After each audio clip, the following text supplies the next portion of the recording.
ایک تیسری بات ہے، غلطیاں ہوتی ہیں اور انسانوں سے ہی غلطیاں ہوتی ہیں۔ انسان وہ ہے جو اچھے کام بھی کرتا ہے، برے بھی کرتا ہے۔ فرشتے صرف اچھے کام کرتے ہیں، برے وہ کر ہی نہیں سکتے۔ شیاطین برے کام ہی کرتے ہیں، اچھے وہ نہیں کرتے۔ یہ انسان درمیان کی مخلوق ہے، فَأَلْهَمَهَا فُجُورَهَا وَتَقْوَاهَا، جو اچھے کام بھی کرتا ہے، غلطیاں بھی سے ہوتی ہیں۔ کسی کی غلطی جب ہمارے سامنے ہو تو جہاں اس غلطی کا پیمانہ، اس غلطی کی شدت ہمارے پیش نظر ہونی چاہیے، وہیں جس طرح کے حالات میں اس سے غلطی ہوئی ہے، اس کی ہو سکتا ہے کچھ مجبوریاں ہوں، کچھ اور چیزیں ہوں، اگر وہ سامنے آ سکتی ہوں تو ان کو بھی سمجھنے کی کوشش کرنی چاہیے۔ ایک حدیث آتی ہے، امام احمد بن حنبل رحمہ اللہ نے اپنے مسند میں بھی روایت کی ہے کہ جو آدمی کسی مسلمان بھائی کو کسی گناہ پر عار دلاتا ہے، اس سے کوئی گناہ ہوا، اس نے کہا تو ایسے کرنے والا ہے، تو نے تو فلاں موقع پر یہ کیا،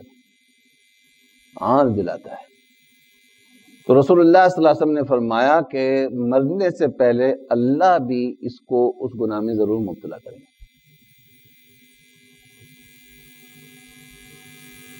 یہ حدیث کس صورت میں ہے؟ اس کی تشریح میں ایک بات امام احمد بن حنبل رحمہ اللہ نے کہی ہے،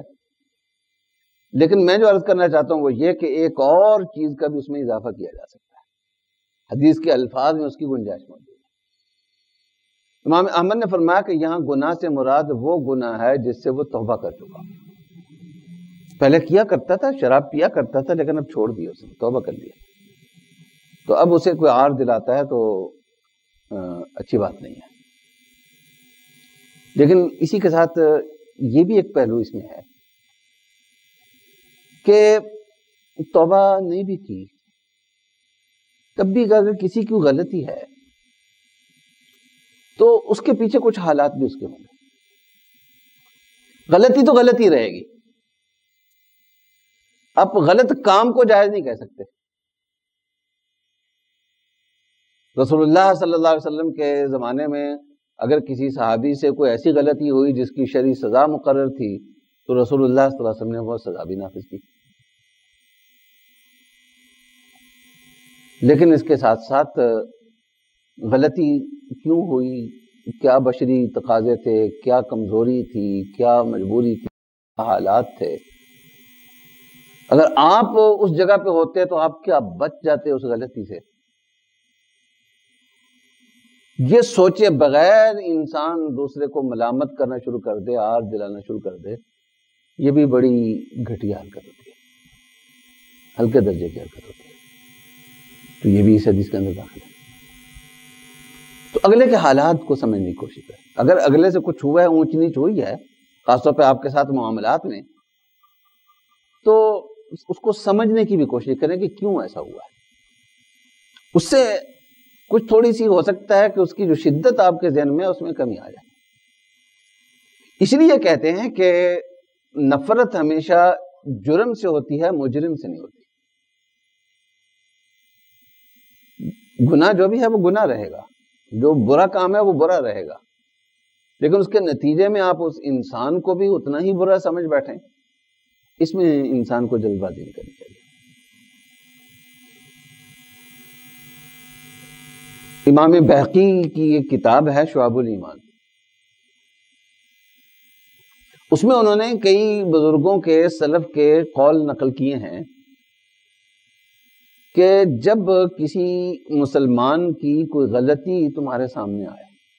کہ اس نے یہ غلطی کی ہے، اور خاص طور پہ انہوں نے میرے حوالے سے کوئی غلطی کی، مجھے ایذا پہنچائی، میں نے ان کو ایذا پہنچائی، ان کی بات مجھ تک پہنچی، میری بات ان تک کوئی پہنچی، تو ان بزرگوں نے فرمایا، امام احمد اور دوسرے کئی بزرگوں سے یہ بات منقول ہے کہ تم اس کا عذر ڈھونڈنے کی کوشش کرو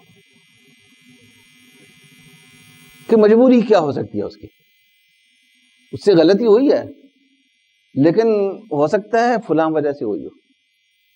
وہ وجہ نہیں بنتی تو پھر دوسری وجہ تلاشو، وہ بھی نہیں بنتی تو پھر تیسری تلاشو، 9-10 وجہ اس طریقے سے تلاشو، اگر 10ویں بھی نہیں بنتی تو پھر یہ سوچ لو کہ کوئی نہ کوئی وجہ ہوگی، اس سے اگر کوئی غلطی ہوئی ہے تو کوئی نہ کوئی عذر ہو سکتا ہے اس کا ہو، جو فی الحال میری سمجھ میں نہیں آ رہا۔ اس کا فائدہ یہ ہوگا کہ اگلے کی غلطی آپ سمجھتے ہیں کہ بڑی سنگین ہے اور آپ کو بھی اس سے اذیت پہنچی، آپ کو بھی نقصان پہنچا، لیکن جب آپ اس انداز سے سوچیں گے تو اگلا اگر کوئی اپنی صفائی پیش کرنا چاہے، اپنی وجہ بیان کرنا چاہے، آپ کو راضی کرنا چاہے، کوئی بات آپ سے کہنا چاہے،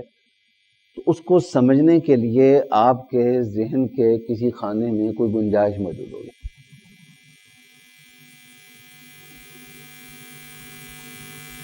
اگر آپ بس کیوں کیا ایسے، بس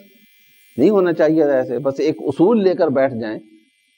اور باقی چیزوں کو نظر انداز کر دیں تو وہ آپ کے پاس معذرت کے لیے آ بھی جائے گا، وہ آپ کے پاس وضاحت کے لیے بھی آ بھی جائے گا، وہ کتنی ہی معقول وضاحت کیوں نہ کرے، لیکن آپ نے چونکہ دروازے ہی بند کیے ہوئے،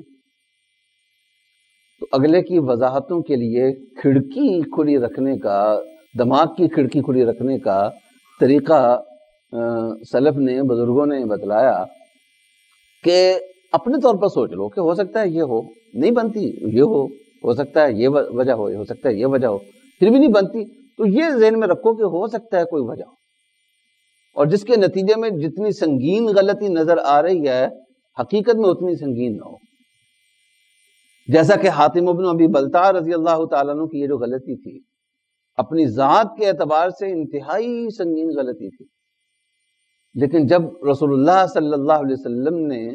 ان سے وضاحت طلب کی اور انہوں نے جو وضاحت دی اپنی، تو اس کے نتیجے میں رسول اللہ صلی اللہ علیہ وسلم مطمئن ہو گئے، فرمایا کہ صدقہ، حاتب جو کہہ رہے ہیں وہ صحیح کہہ رہے ہیں، جو وضاحت پیش کر رہے ہیں وہ قابل قبول ہے وضاحت۔ غلطی پھر بھی غلطی تھی، لیکن اس غلطی کی شدت میں، اس کی نوعیت میں فرق پڑ گیا،